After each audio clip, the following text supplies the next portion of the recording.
ছিল তুলসী দেবীর অবতার, মানে পূর্বজন্মে সে কৃষ্ণ লীলায় তুলসী দেবী ছিল, বৃন্দা দেবী। আর এই লীলাতেও সে কবিরাজ হয়ে এসেছে।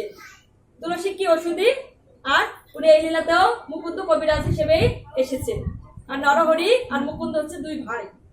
এবার চিন্তা করছে আমরাও গিয়ে সেই নবদ্বীপে নদিয়ায় গিয়ে গৌরহরিকে একটু দর্শন করব, কারণ দিকে দিকে তার নাম ছড়িয়ে গিয়েছে। তখন দুই ভাই কি করলেন, দুই ভাই নদিয়ার দিকে রওনা হলেন।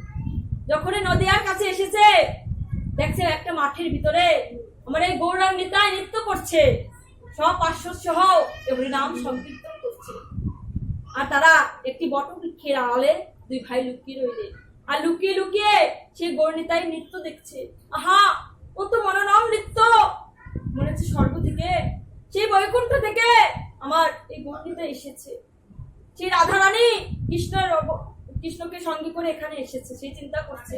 এবার নরহরি দাদাকে বলছে, দাদা চলো আমরা গৌরকে দর্শন করি। গৌর এত সুন্দর রূপ দেখে আমাদের আর সহ্য হচ্ছে না, গিয়ে তাকে একটু দর্শন করি, তার সঙ্গে একটু আলিঙ্গন করি, তার সঙ্গে একটু আলিঙ্গন করি। বলছে এত দয়াল ঠাকুর, যার ভিতরে তো দয়া মায়া, সেই নিতাইয়ের অবতার নিতাই এসেছে, সেই গৌর এসেছে, তারা নৃত্য করছে।